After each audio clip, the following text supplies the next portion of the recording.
Alô. Oi, som. Boa, gente, é um prazer estar aqui com vocês. Meu nome é Pedro, estou na Endeavor há quase 7 anos. Meu dia a dia é ajudar os founders a escalarem, né? Tipo, basicamente, a Endeavor é uma organização sem fins lucrativos, a maior comunidade de empreendedores em emerging markets do mundo. São mais de 40 escritórios do mundo todo e a gente tem um objetivo no Brasil, um sonho grande, assim, que surgiu há mais de 25 anos, colocar o Brasil entre as 10 nações mais empreendedoras do mundo. E o meu dia a dia é esse, assim, meu dia a dia é lidar com founders incríveis, a gente olha 2.000 founders por ano, e a gente seleciona 10 a 12 por ano desses 2.000 founders que a gente olha.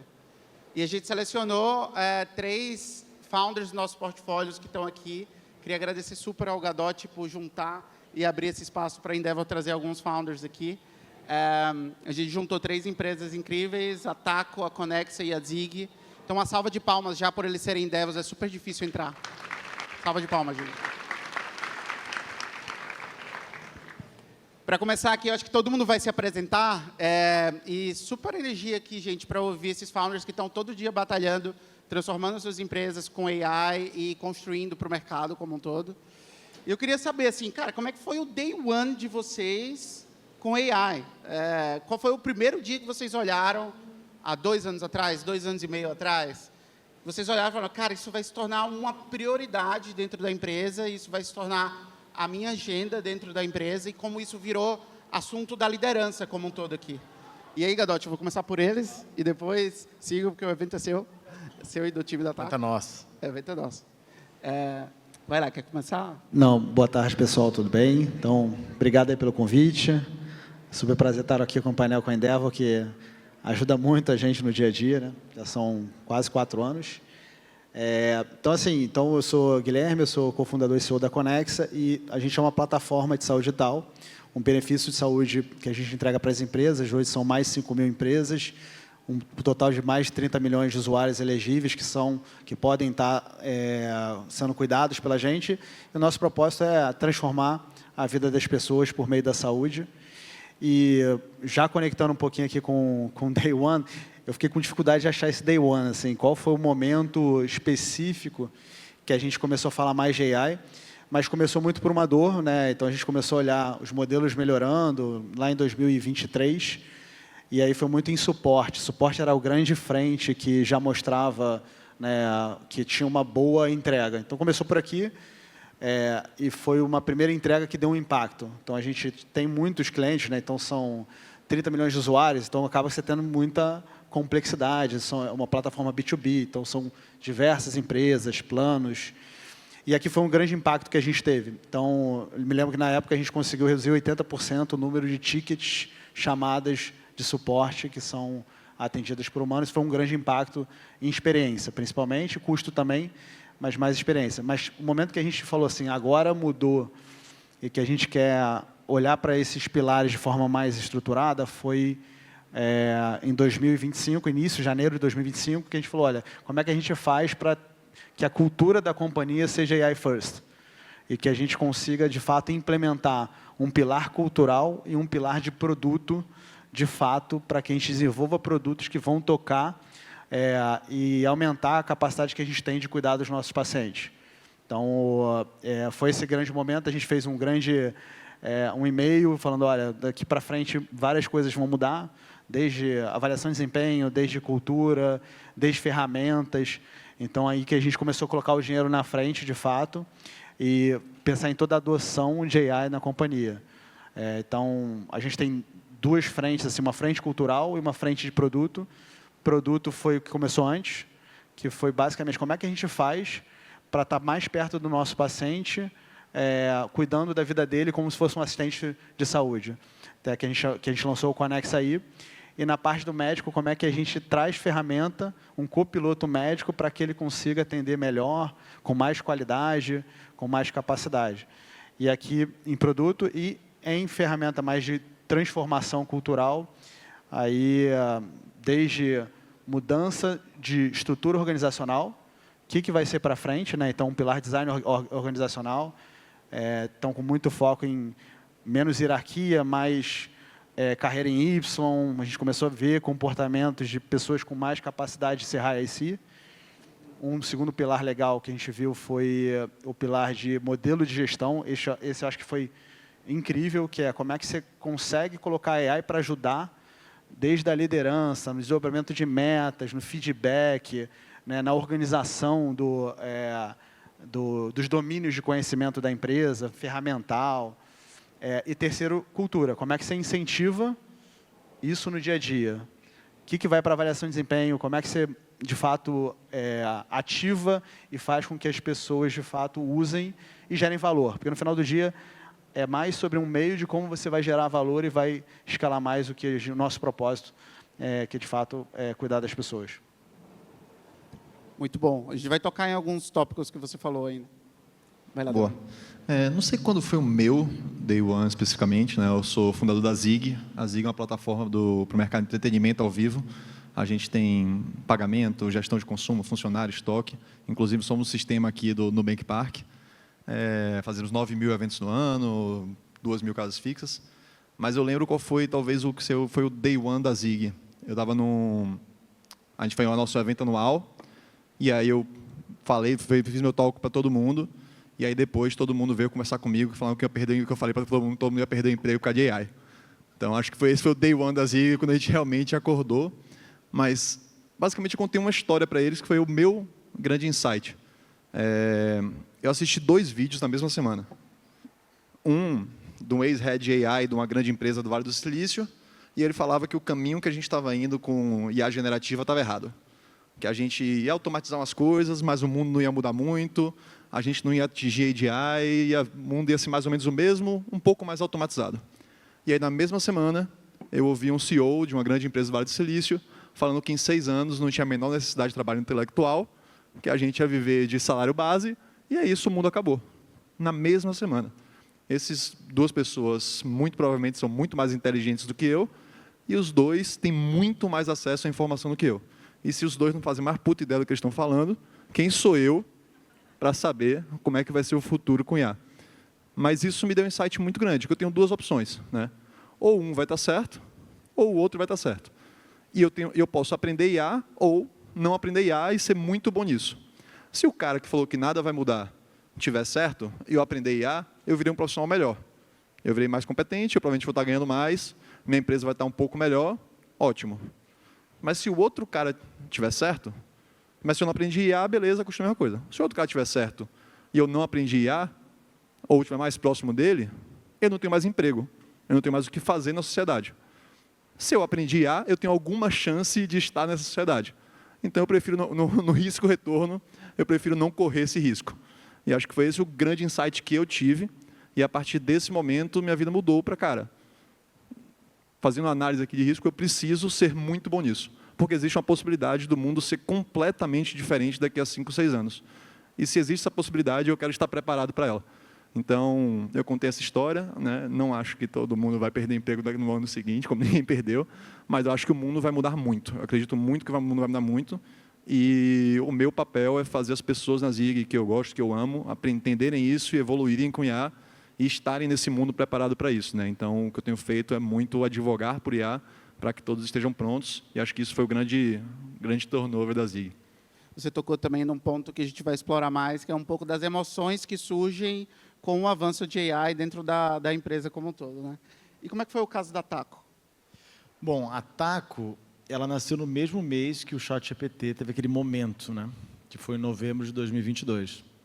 Então, a gente nasce numa salinha ali no Itaim, em 3 pessoas, e já entendendo que o mundo estava mudando naquele mesmo momento, assim. A tese da Taco, a gente sempre começa falando sobre tirar trabalho, a burocracia, né? Dar muito mais alavancagem, né, no trabalho, dar muito mais dado e inteligência. Inclusive, o Davi estava elogiando aqui antes da palestra, ele estava falando um pouco da plataforma e como eles usam. Isso foi super legal. É isso aí. Bom, obrigado. Mas então, assim, pensa nas 2 coisas, né? A gente está falando muito sobre inteligência e a gente está falando sobre automação. E eu acho que isso descreve bem as 2 ondas que a gente viu de IA no começo. No começo, para a gente era um time de engenheiros, né? Eu me considero um pouco de engenheiro, um pouco de formação, não sou engenheiro do código, mas pensando muito no que aquilo ia, como que aquilo ia impactar a engenharia de software. E foi exatamente aí onde começou. Então, a gente respirava isso absolutamente todos os dias, né? Isso estava mudando em 2023, a gente ainda era um time de 10 pessoas. Quando 2023 ainda estava naquela coisa de alucinar, a gente estava entendendo aonde a gente conseguia usar e onde a gente não conseguia usar. E no código, né, como eu falei um pouco hoje de manhã, sempre existiu a etapa de revisão. Então, assim, o trabalho deles começou a ser muito mais fácil, a gente começou a ver que era muito mais fácil escrever o código do que, enfim, e daí o trabalho dele virava muito mais revisar aquele código. Então, isso foi um pouco de como mudou, foi o nosso day one, mas já estava no DNA, já estava um pouco desde o primeiro dia. Então, as pessoas iam entrando, a gente tem a pergunta de IA, de quanto a pessoa adotou de IA desde 2023. Né? Como que para ver se a pessoa é curiosa, se ela está se adaptando, porque eu acho que isso são características bem essenciais nesse novo mundo. Como já sempre foi, né? Você tem que conseguir adaptar à nova realidade. A pessoa que está muito cética, a gente não quer. Então, a gente sempre dividiu lá os engenheiros, no primeiro momento, assim, em 2023, quando a gente só encontrava engenheiro, em três buckets, né? em três vertentes. Uma é a pessoa muito jovem, que já nasceu na época de IA. Então, a pessoa que estava ali, tudo que ela entendia era codar com inteligência artificial. Você tinha daí aquele sênior que estava disposto a aprender. Esse daí era ótimo. E você tinha aquele sênior que era cético. Né? A gente queria os dois primeiros. O terceiro a gente falou assim, isso daqui eu não quero. Então, rapidamente, a gente começou a separar. Né? Então, para a gente sempre teve muito isso no DNA, de que o mundo estava mudando e eu precisava ter pessoas que estavam aprendendo muito rápido. Isso sempre foi assim. Então, a gente começa a nossa jornada na Taco muito sobre inteligência, a gente descobriu que a IA ia ser muito boa para resumir texto. Tá?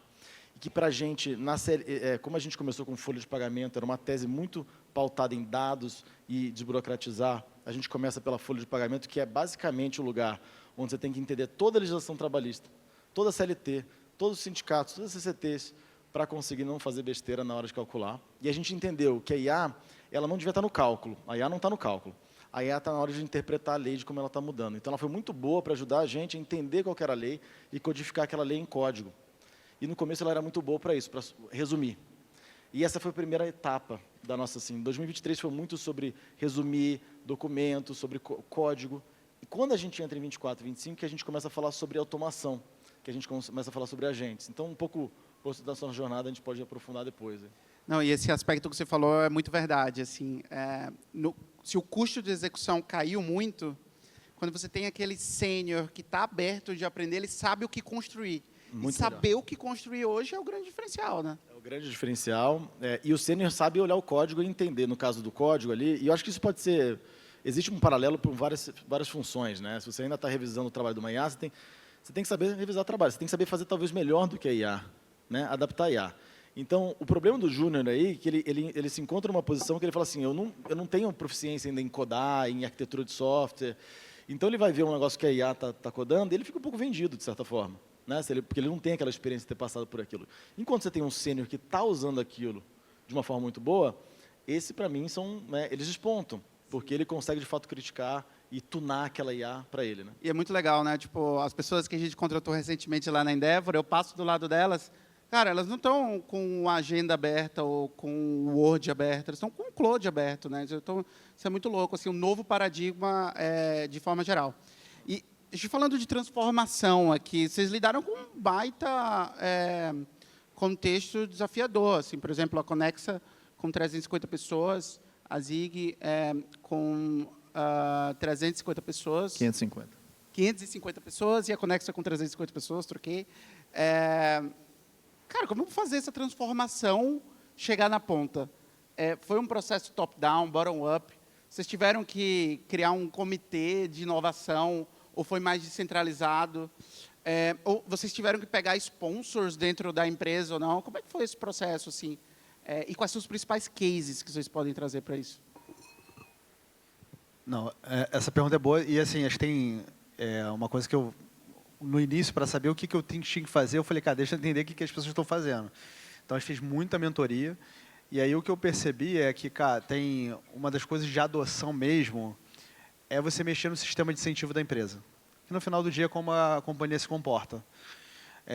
E aí, dali, a gente falou, cara, o que faz com que as pessoas, de fato, cara, queiram viver. Isso tem que ser um negócio que mexe com, né, com ego, que mexe com incentivo financeiro, que mexe com um monte de coisa. Então, a gente começou simplesmente com um negócio mais legal, cool, assim, cara, fazer um hackathon. Faz um hackathon, vamos ver quantas pessoas se inscrevem, 2 dias, para as pessoas criarem alguma solução. E aí foi legal, a gente falou, olha, vão ser times de 6 pessoas, pode se inscrever à vontade, você aplica o projeto, fala quem é o teu time. Então já foi um comportamento, inclusive, de a turma que era mais esperta, falou, cara, para eu pegar um projeto legal, vou trazer alguém que entende AI, já vai lá no time de tecnologia, pega um, pega outro. E só nesse movimento já fez com que as pessoas começassem a entender o que funcionava sem dar nenhuma aula. Eles não têm nenhum conteúdo inicial. Toma aqui um vídeo para vocês aprenderem, nada disso. Vai lá e faz. Foram 18 times, se eu não me engano. A grande maioria dos cases não geraram nada para frente do ponto de vista de solução, mas foi um grande pontapé que a gente viu que todo mundo começou a entender o que dava para fazer. Desde que tipo de ferramenta, o que é o Claude, o que é o GPT, Lovable, Replit, várias ferramentas, N8N. Então, só de ter isso já foi um movimento assim, cara, putz, legal. E a gente fez uma premiação, três pessoas que tinham lá no lugar da premiação, e a gente fez um pouco de incentivo de benefício, de dar uma premiação, R$500 de vale, alguma coisa assim que a gente fez, não me lembro exatamente qual foi. E a gente falou, olha, o vencedor vai para o conselho administrativo falar sobre o projeto. E aí foi bem legal, porque a galera, assim, começou a competir. Galera, foi loucura. Foi loucura. Aí eu lembro que a gente fez a reunião de conselho e aí levamos 2 ganhadores, né? E aí sim, a galera, para refinar o produto, a solução, teve gente que alugou Airbnb, assim, ficou 1 semana, competição. E eu acho que foi um grande start para as pessoas entenderem o que dava para fazer. Mas mais do que isso, a gente percebeu que muita gente começou a ver aquilo como uma oportunidade de crescer e se desenvolver. Quando a gente fez o método AI First, Você falou, cara, eu quero que a Conexa seja uma grande cultura de AI, que as pessoas possam enxergar na gente um baita desenvolvimento pessoal. Da mesma forma que lá atrás, há 15 anos, sei lá quanto tempo, as pessoas enxergavam algumas culturas, que eram as culturas que eu quero trabalhar, que eu quero ser trainee. Então eu falei, existe uma oportunidade de atração de talento para se a gente posicionar e a gente cada vez mais fazer isso acontecer. Então, é intencional. Então, no final do dia, se eu falo bastante, se eu explico, se eu premio e as pessoas têm as pessoas melhores pessoas para ajudar ao desenvolvimento dessa nova cultura, eu vou trazer mais talentos legais. E isso fez com que as pessoas realmente quisessem ultrapassar os limites. E uma coisa que a gente percebeu que não era óbvio para a gente é que a gente imaginava que as pessoas que mais, vamos dizer assim, conseguiriam adotar AI seriam as pessoas mais técnicas ou que têm alguma afinidade com tecnologia. A gente viu um pouco, né, a mesma visão, que foram muitas pessoas que querem muita vontade de aprender, mas a gente se assustou assim, com a quantidade de jovens aprendizes, analistas, que realmente meteram a mão e fizeram soluções legais, assim. Então tem um case até muito bom em RH, que acho que é bem legal. Depois desse hackathon, a gente, uma analista do time de gente falou, cara, automatizou todo o processo de avaliação e feedback para simplificar a vida do gestor, do líder. Isso tudo lá via Slack, mandando uma mensagem que era difícil pegar as informações, consolidou e mandou. Só de fazer isso, já trazendo inclusive pesquisa, isso já fez com que, cara, um baita case. Aí a gente falou, poxa, uma analista do time de gente que era de, se não me engano, era de letras, não tem nada a ver com computação, nada a ver com exatas. Estava fazendo, por que então o resto não faria? E a gente pegou esse case e colocou no All Hands, e assim, todo mundo ficou assim, cara, beleza. E a gente viu um movimento contrário de bottom-up, de pessoas mais júniores desenvolvendo antes. E aí, o Breno tá por aqui, o Breno tá ali, e a gente falou muito no nosso médico, assim, cara, os GPs falam, não, eu sou gestor, eu vou ser gestor de builder. Eu falei, nem ferrando, você vai ser gestor, você vai meter a mão na massa e vai começar a codar esse negócio e aprender que não dá para ser gestor de algo que você não conhece. E aí os times começaram a provocar, então, porque eu vi um movimento muito legal, que não esperavam, é que as pessoas mais sêniores, elas acabaram entrando depois de muita movimentação dos júniores provocando. Que o cara falou, pô, eu vou ficar para trás. E aí, desse hackathon saíram vários hackathons, desde locais por área. Então, teve hackathon de saúde, só com time de saúde. Hackathon de produto, só com time de produto. Isso virou uma esteirinha nossa, um playbook para motivar. Aí depois isso foi para avaliação de desempenho, então tem lá uma variável que é a fluência em AI, que as pessoas pontuam, isso tudo criando um incentivo para que as pessoas, de fato, adotem esse comportamento. Então, acho que como cases legais assim para falar, mas teve vários outros, né? Hoje a gente está muito mais no momento de olhar para como é que a gente gera escala os nossos agentes, então de uma forma mais centralizada, está sendo super legal, mas basicamente 80% da empresa já usa Cloud Coworking no dia a dia, como você falou, né? Fazendo conectando os MCPs e ajudando muito a ganhar produtividade no final do dia e talvez até mais acurar em determinados momentos, porque o grande desafio que a gente vê é conhecimento. Você tem 5.000 empresas, mais 200 planos, mais 200 parceiros. O nível de conhecimento de cada cliente, contexto, né, é muito complexo, pessoas sem ferramenta conseguirem lidar. Então, o que a gente está vendo cada vez mais é como é que esse contexto facilita a vida do dia a dia das pessoas. E acho que a nova fase agora é de começar realmente a escalar esse modelo organizacional. Muito bom. Davi. Cara, eu acho que para mim foi 100% top-down. Acho que a grande maioria dos cases que via top-down, uma coisa que tem dado muito certo na Zig é a gente tentar reorganizar a empresa em volta da IA. Né? Inclusive, uma coisa, falando com o pessoal de RH, eu converso muito com minha CHRO, que a gente fala pouco sobre qual vai ser o modelo de gestão no mundo de IA. Como se dá feedback no mundo de IA? Como que o feedback vai mudar? Vai ser OKR que vai continuar vivendo? Você faz OKR a cada 3 meses? Faz sentido OKR a cada 3 meses no mundo que você consegue acompanhar o feedback de tudo que está acontecendo a todo momento? Então, o que a gente tem visto de case que tem funcionado é tudo que a gente vai partir de cima e de definição da empresa, a gente tenta colocar IA no centro. Então, hoje, a visão da empresa, ela passa por um mundo de IA. O mundo vai ser diferente, não faz sentido ter a mesma visão de empresa, a missão continua a mesma, mas a visão é totalmente diferente.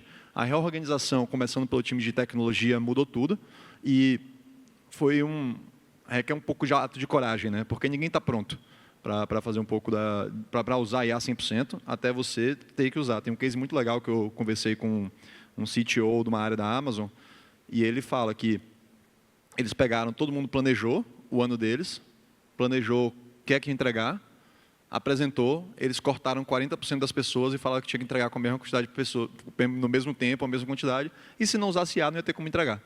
Então, é uma coisa que, se você não toma uma decisão drástica, as coisas não saem. Se você não parte do pensamento que a IA tem que estar no seu coração, então minha visão de produto é diferente, a forma como eu organizo os times hoje é diferente, e eu não sei se estão certas. Provavelmente algumas estão, outras não, mas o que a gente vem tentando fazer e tem dado muito certo é reorganização, design da organização, ele é mudar o tempo todo, não tem problema. Então a gente falou para todo mundo, olha, eu vou mudar o time de vocês o tempo todo, eu vou mudar a forma que a empresa se organiza o tempo todo, porque eu também estou aprendendo, todo mundo está aprendendo. E eu estou tentando construir um modelo de gestão e um modelo do processo que passa por IA. Isso é um caso que foi muito legal. A primeira área que bombou no uso de IA, não que usou IA, tecnologia acho que foi a primeira em todos, em grande maioria das empresas, mas a primeira que teve resultado e impacto não foi tecnologia, foi financeiro. O financeiro da Zig, a gente fecha 400 eventos por semana, a gente tem 2.000 casas que a gente tem que fazer pagamento o dia inteiro, e a gente era gigante o processo do financeiro, e basicamente eles viram a IA como uma oportunidade de automatizar e resolver o problema deles. A gente deu a tecnologia, qualquer pessoa que fala que, pô, quero fazer um projeto de IA, a gente libera para a pessoa fazer com qual ferramenta que ela quiser, do jeito que ela quiser. E hoje o nosso financeiro, fechava todos os nossos eventos até quarta-feira. Hoje, 10 da manhã de segunda-feira, está tudo resolvido. E uma iniciativa 100% do processo financeiro, metendo a mão, tentando. Depois eu tive que ir lá, só resolver o de segurança, que está tudo errado, mas aí a gente resolve, a gente corre atrás depois. Acontece.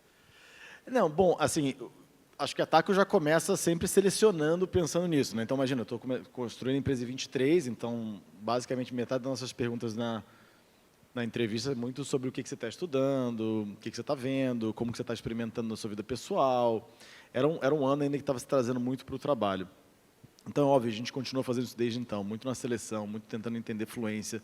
E por mais que a pessoa não tenha fluência, ela tem curiosidade, ela consegue mostrar para mim que ela, no passado, conseguiu aprender alguma coisa, que tem interesse, tem curiosidade sobre algum outro tema, ou ela está satisfeita do jeito que ela está entrando num platô de conhecimento, ela acha que ela está... Então, acho que isso vai muito da seleção.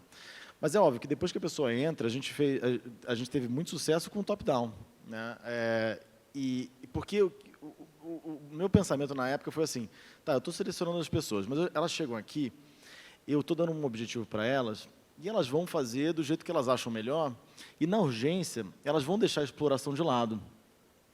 E isso foi uma coisa que bateu na gente, mas acho que foi no 24, quando a gente começou a ter mais gente ali, a IA começou a ficar um pouco mais óbvia, né? E que ainda era muito experimental. Tem muita coisa assim, putz, mas eu vou usar isso, vai alucinar, eu vou ter que refazer. Então, a gente tinha que repetir muito de que aquilo era importante, que aquilo ia melhorar, de que cada vez mais a gente tinha que aprender a trabalhar com aquela tecnologia. Mas principalmente, os líderes tinham que estar ok com experimentação. E experimentação, muitas vezes, é desperdício no curto prazo. Não é uma coisa que você está, eventualmente, priorizando o resultado de curtíssimo prazo. Então, você tem que estar ok com isso. Mas, como a gente já se via como uma empresa que era nativa ao IA, estava no nossos princípios core, vamos dizer assim, de que isso era ok. Eu podia fazer isso, eu tinha permissão para fazer isso. Porque, senão eu não sou aquela coisa que me define. Então, era muito a nossa repetição de que isso estava ok. Obviamente, isso não é sempre fácil, porque tem vezes que vamos só fazer o negócio. Não, peraí. Você tinha que dar muito espaço executivo da experimentação, muitas vezes que deu errado, né? E falar o que deu errado, qual que foram os aprendizados. Então, muito top-down, repetição. Mais praticamente, nos últimos 12 meses, a gente começou a criar certos canais, porque daí você começou a ter uma proliferação de agentes que as pessoas vão criando, né? Através desses skills dentro do Claude, principalmente. E daí a gente começou a ter um problema de, ok, onde é que a gente coloca esses skills? Quem tem a última versão do skill? Né? Então, de uma forma muito prática, tiveram algumas pessoas dentro da empresa que viram um problema de, olha, tá, eu estou criando um skill aqui, tem um colega que está criando um skill parecido, como que eu compartilho esse skill entre todo mundo? Né? Eu acho que o Claude, principalmente, trouxe esse negócio da conectividade entre as várias ferramentas, que deu muita habilidade para os individuais começarem a construir. E uma das coisas que a gente fez para, de fato, habilitar um pulo de automação dentro de toda a nossa operação é dar conectividade ao nosso produto da Taco, pelas nossas APIs internas. Então, entrar um pouco no técnico aqui. Então, em vez de você só conseguir operar a Taco pela tela, existe um monte de conexão vamos dizer assim, de back-office ali que você consegue conectar. E, óbvio que eu abri isso para um cliente, tem certas questões de segurança, mas eu consigo abrir isso internamente. E isso deu um poder para as pessoas que antes elas tinham que acessar um back-office, elas tinham que mexer em algum tipo de tela, que, assim, gerou uma criatividade imensa. Então, hoje, o meu time de Agent Operations, que hoje a operação da Taco, se você for pensar em folha de pagamento, para mim nunca fez sentido você ter o back-office. Então, a gente sempre pensou assim, a Taco vai ser uma ferramenta full stack, né, onde o back-office eu resolvo para você. Né, o back-office em folha, o que é? Reconciliação, é o e-social, é a guia, é o seguro-desemprego na hora do... Toda essa parte burocrática do back-office, da checagem de sindicato, quando sai o dissídio, tudo isso daí eu resolvo. E eu deixo a parte do quê? Que é o lançamento, que é quando alguém foi admitido, que são os eventos que a empresa resolve. Então, por isso, eu reduzo muito o trabalho operacional da empresa. Então, para mim, sempre foi uma maneira de entregar esse serviço. Mas, no começo, obviamente, a gente teve que começar com um pouco mais de gente. Né? Gente fazendo isso e não sei o quê. Só que hoje está totalmente agente. Está mais ou menos uns 85% desse processo agêntico. Por quê? Porque esse pessoal, com acesso à ferramenta, onde eles podem orquestrar, criaram mais de 52 agentes. Hoje é o time que mais utiliza IA na companhia. Ele está pau a pau, na verdade, com a engenharia. Tem um mês que é engenharia, um mês que é eles. O tanto de processamento. E essas eram as pessoas que trabalhavam antes em departamento pessoal, mas que tinham aquela capacidade de criar, aquela capacidade de experimentar, e que tinham um apoio executivo, e que tinham as ferramentas e habilidade de experimentar, que estavam fazendo. E daí acho que isso gerou muita coisa. Assim, mais do que eu tivesse colocado em engenharia para fazer aqueles agentes que depois iam, sabe, centralizar. Acho que como vocês falaram. Tem um negócio legal que você falou, e sobre o hackathon também, que tem um momento wow da AI. Tem um momento que você está usando ali e que você faz uma parada que você tem certeza que você não conseguia fazer. Depois desse momento, parece que destrava tudo. O meu momento wow, eu sou programador, ou já fui, e o meu momento wow foi, a gente tinha um dashboard no nosso web e a gente não tinha aplicativo. E eu falei, vou tentar fazer um aplicativo como se eu não fosse desenvolvedor, como se fosse da área de negócio. Organizei a base aqui, como se fosse a base do código, que eu poderia pedir para um desenvolvedor fazer, e passei meu final de semana. Eu printava uma tela, mandava ele fazer, explicava como era a tela, e fui fazendo. E na segunda-feira eu lancei o nosso aplicativo mobile no nosso dashboard. Aquele foi o meu momento wow. Só que foi muito fácil. Foi muito, muito, muito fácil de fazer. Hoje, meu COO, ele usa um terminal, parece que ele está codando o tempo todo, tela preta, que todo mundo tem medo, e bastou eu parar do lado dele e falar, não, ou ele pediu para eu fazer uma análise dos nossos usuários, eu falei, não, você que vai fazer. Aí eu sentei do lado dele, aí eu falei, pergunta para o Cláudio. Não, aí eu mostrei para ele como é que abria lá no terminal, eu falei, pergunta para o Cláudio. E ele foi perguntando até ele conseguir fazer a análise. Hoje ele monta dashboards gigantescos, maravilhosos, apresenta para o CEO, é incrível, ele não sabe como é que ele vivia para IA, mas existe um momento, e esse momento ele só acontece através da experimentação que você está falando. Se você permite a experimentação acontecer, só acontece um hackathon, ele deve servir muito para isso, para você ver que IA é muito mais fácil do que usar. Pode ficar muito difícil? Pode ficar muito difícil, tipo o Excel, você pode programar dentro do Excel, só que você fazer uma soma e um subtotal é bem fácil, né? Então, IA é a mesma coisa. Você sair de 0 a 10 ali, se sair até o nível 5, é só você entender que há um bocado de texto e você saber mandar o texto da forma certa. Qualquer pessoa é capaz disso. Então, fazer as pessoas terem esse momento wow dentro da companhia, eu acho que é muito importante, que é um pouco o que você falou. E eu acho que uma coisa que a gente está descobrindo agora, numa fase talvez um pouco mais avançada, é que depois da experimentação tem a parte de escala. Como é que a gente pega essa nossa escala? E daí, nessa hora... porque daí elas já estão assim, né? O pessoal que está trabalhando nessa área fala assim, mas eu tenho que apertar o botão de autorizar ele, eu quero só deixar ele ir, porque eu já estou na confiança, já ganhou confiança. Nessa hora a gente tem que tirar, a gente daí tem que, de fato, botar engenharia. Daí, nessa hora a gente tem que pensar sobre multimodal, né? Que a Elisa falou aqui um pouco antes, para a gente não ficar preso no modelo só. Nessa hora a gente tem que pensar em redução de custo de token, né? Antes disso, você otimizar isso, antes de ter essa experimentação, entender, não ter essa dor, acho que é precoce. Tem um ponto legal, assim, que a gente fala muito sobre adoção, mas tem uma outra ponta que é como é que se atrai pessoas com mais aptidão para isso. E aí, uma coisa que a gente fez foi bem legal, porque, assim, mercado de saúde, então, profissionais de saúde não tem tanta aptidão à tecnologia de forma geral, né? Mais os assistenciais. Então, a gente falou assim, cara, como é que a gente traz mais pessoas que podem ser builders de saúde? Ou seja, que são gestores de saúde que podem entender mais como ajudar nos problemas junto com o time de tecnologia ou junto com o time de produto. Uma coisa que a gente fez também 100% por AI foi todo o programa de fellowship. A gente montou um fellow, que aí foi, a tese era, a gente vai fazer o fellow em uma semana, um processo seletivo de 3 etapas, tudo vai ser feito por AI, toda a etapa de analisar currículo, a entrevista inicial, até, né, a fase final de deploy, que era, numa terceira fase, você tinha que mostrar o que você tinha feito em 24 horas, se eu não me engano. Que eram alguns desafios que tinham na tela.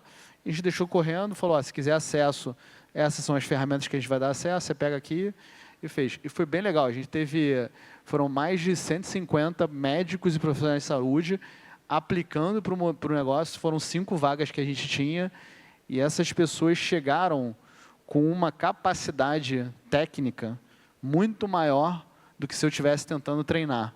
Que aí você faz uma seleção, né? Se no final do dia você tem um pool de um monte de gente, quem vai passar desse momento antes de entrar com vontade de aprender. Então, esse é um negócio legal também, que agora a gente está vendo como a gente replica no processo de trazer pessoas mais qualificadas. e principalmente em saúde, agora mais em produto, então começando também a olhar para essa frente. Muito bom. A gente está caminhando aqui para o final do nosso painel, mas tem um assunto que até foi introduzido pelo nosso Q&A aqui, e eu vou usar até uma pergunta que foi feita pelo público aqui, para a gente introduzir esse assunto. Considerando que a transformação de AI é uma mudança cultural e comportamental, quanto vocês estão aproximando a área de People, os CHROs, para essa discussão? E se aprofundando no tema de comportamento também, para conduzir esse momento, né? E esse tema de comportamento é interessante, né? Porque a AI ela pode trazer um sentimento de euforia, mas também ela pode trazer um sentimento de medo, né? Mas, antes de tudo, como é que está sendo essa dupla com o CHRO? Eu acho que isso é um ponto interessante. Foi engraçado que eu faço one-on-one com a área inteira de vez em quando, assim. E aí, nesse último one-on-one meu, todo mundo falou sobre essa transição da Zig para a área de AI e todo mundo falou que achava que ia perder o emprego. E minha área era de tecnologia. Então, a galera de tecnologia estava achando que ia perder o emprego. E é uma mudança muito grande que gera medo, ao mesmo tempo que gera ansiedade. Nos últimos 6 meses, eu não lembro desde, sei lá, a pandemia ou antes, que eu aprendia tanto, tão rápido. A IA foi meu maior professor, realmente, assim, de vida nos últimos anos. Eu sei coisas hoje que eu não sabia nem perto de 6 meses atrás, porque eu realmente mergulhei nesse mundo. E é fato que é uma mudança, como falou, uma mudança social, comportamental, uma mudança estrutural, organizacional, uma mudança das pessoas. E o primeiro passo que a gente está fazendo na Zig é que, se é uma coisa que é top-down, o RH tem que estar muito comprado. Então, o RH tem que estar comprado com modelo de gestão. Então, aí, hoje, o RH na Zig é 100% responsável por modelo de gestão. E a gente sabe que o modelo de gestão ele vai ser muito pautado em IA. Então, o nosso RH criou a nova ferramenta de acompanhamento de metas, etc., usando IA, junto com alguns parceiros. E, a partir do momento que eles estão engajados, que eles estão comprados, eles são parceiros muito fortes para, primeiro, acalmar as pessoas, porque o medo existe, o medo vai existir, e, em certa parte, ele é real em algum nível. As pessoas têm que se preocupar, porque senão as pessoas não conseguem avançar, mas precisa fazer com que seja um medo produtivo, que seja uma coisa que a pessoa fica preocupada, mas faz uso da preocupação para ser levada para frente. Então, esse que é o papel do RH. Primeiro, está comprado com isso, está mudando a empresa para virar para essa direção, para que a empresa exista nos próximos anos, e depois fazer com que as pessoas consigam se manter no nível de estresse produtivo ali, para conseguir virar para esse modelo. Não, assim, acho que tem que ser mais pragmático aqui, né? Porque no final do dia, a gente como empresa, a gente tem que discutir o que a gente faz com o que está mudando no mercado. A gente reage ao mercado e atua. Então, assim, no final você tem 2 motivos. Você pode ficar com medo, né? E beleza. E não é só a Conexa que está fazendo isso. O mundo todo vai fazer. Você pode tomar uma opção e falar assim: eu não quero participar disso, vou para uma empresa mais arcaica, que em algum momento vai chegar lá, mas vai chegar, né? Então, aqui o ponto você quer participar dessa transformação e quem está no leme se desenvolver e, de fato, ser uma oportunidade para que todos os colaboradores tenham uma escola. Tem gente que paga muito dinheiro para isso, né? Isso pode ser um MBA para você, né, vou falar remunerado que fica feio, mas no final de um MBA, você pode aprender. Então, a gente vai alocar capital para que isso aconteça. Você está querendo aqui? Agora, se você quiser ir para o outro lugar, não tem problema, tem outra opção. Só que não vai te pegar. Em algum momento vai pegar. Isso é uma transformação mundial, não é uma transformação brasileira, local. Então, acho que aqui é pragmatismo. Falou, vamos embora. Quer estar junto? O que a gente faz para, de fato, sair daqui para ser muito melhor do que a média, muito melhor do que os outros, e estar bem na vanguarda desse movimento. Eu acho que esse direcionamento catalisa a ação, que para de pensar no que poderia ser, o que foi do passado, e encara o futuro com o que pode ser. E qual o seu papel dentro disso? E aí, obviamente, não é só papo, né, gogó, e faz acontecer, né? Então, cria incentivo, cria um modelo, aprende. Então, seja premiado. E quem, de fato, fizer isso, vai crescer na companhia, vai encarreirar, seja em Y, seja em gestão. Então, acho que é muito lidar com a emoção, lidar com os fatos. Está mudando, então o que a gente faz e reage e vai em frente. E talvez, por último, assim, qual o papel do CHRO? Eu acho que ele é um papel ultra importante, porque ele que vai ter o comando da visão sistêmica do modelo organizacional e do modelo de gestão. E ele que vai conseguir capturar isso. Então, se ele não conseguir entender isso, ele vai fazer uma alocação de capital errada. E fazer uma alocação de capital errada, que é o papel do RH, a gente fala muito disso, você, no final do dia, você está levando a empresa para o lugar errado. Então, é super importante ter o CHRO muito dentro, lidando com as emoções, mas lidando também com os indicadores e clareza de como fazer. E é até tipo uma evolução do própria área de People, ter esse contexto inteiro para tomar as decisões corretas, né? Então, a própria AI pode dar um boost muito grande dentro da área de People também. Só mais relevância, né? Ele acaba ganhando muito mais relevância do que, eventualmente, algumas áreas que antes tinham mais relevância no passado, porque, no final, ele permeia todo esse novo modelo que é a AI permeando tudo. Então, se ele tiver, ele vai ter muito mais relevância do que teve em outras épocas em que a área de negócio, eventualmente, tinha um papel muito maior, assim, né, de peso. Um conselho que funcionou muito bem para a gente é gravem tudo. Gravem todas as reuniões, gravem todos os processos, todos os outputs. Mesmo que não faça nada agora, quando vocês fizerem, vai mudar a vida de vocês. Gravem tudo. Dados é a coisa mais importante do planeta para IA. E dados desestruturados, a IA organiza para você depois. Eu gosto dessa... Inclusive, estou gravando essa sessão. Me passa depois. Não, só para assim, dar um ponto um pouco diferente, né? Acho que como a gente é uma empresa focada no RH, né? Vocês vão ouvir a Ju daqui a pouco, aqui, que é a nossa Head de People, nossa diretora de People. E acho que começa nela, começa na área dela. Ela tem que ser exemplo para o restante da organização, né? E como a gente vende produto que para esse público, tem que começar dentro de casa, o famoso dog fooding. Você tem que comer da própria comida que você está fazendo. Você tem que usar os seus próprios produtos. Então, começa muito nela, em como ela transforma o trabalho dela para servir de exemplo para o restante. E eu acho que, além disso, também de como ela e como o time dela estão redefinindo as posições, ou seja, redefinindo os job descriptions do time, né? Porque isso também vai ser verdade para as outras áreas cada vez mais. Ela vai falar um pouco de recrutamento aqui, a gente fala muito de recrutamento, né, dentro de casa. Como que a antiga recrutadora, Talent Acquisition, pode mudar totalmente o trabalho, né? Então, daí começa falando de lá, para depois ir para o time de engenharia, como é que agora o engenheiro vai mudar. E eu acho que uma coisa que tem sido muito legal trabalhar com RH são símbolos. Acho que isso é uma última coisa que eu acho que eu vou deixar aqui para vocês, que é assim, símbolos são importantes, nomes são importantes, nomes das áreas, nomes dos cargos são importantes. Elas geram identidade. E identidade, de vez em quando, vem antes de você começar a ter comportamento. Eu sou isso, então devo agir dessa forma. Então, a gente começou a trocar alguns nomes de áreas, né? O time de operações, que agora está treinando a gente, se chamou de Agent Operations. A gente cada vez mais fala sobre engenharia, design e produtos, chamado de Technical Staff, né? Que veio um termo lá da Anthropic, por exemplo, que agora todo mundo é Member of Technical Staff. O engenheiro pode fazer design, pode pensar em produto, o produteiro pode fazer código, o designer pode fazer código, o designer pode pensar em produto. Essas coisas estão misturando. À medida que você vai botando símbolos, as pessoas vão criando identidade. E isso, People, tem ajudado muito a gente a pensar sobre isso, como redefinir papéis dentro da organização. Mas, principalmente, também dando exemplo. Né? Legal. Muito massa. Muito bom. Gente, nosso tempo acabou. Faria no mínimo, aqui mais 5 a 10 perguntas para esses founders. E ver a perspectiva do founder é sempre legal, né? Tipo, sempre entender um pouco, não somente das decisões que ele toma, mas também das inseguranças, da angústia, da ansiedade, né, tipo, com esse momento, mas também as evoluções que cada empresa está tomando. Muito obrigado a todo mundo. Contem sempre com a Endeavor e com as empresas que estão no portfólio dela. Valeu. Obrigado. Obrigado, pessoal. Obrigado a todo mundo.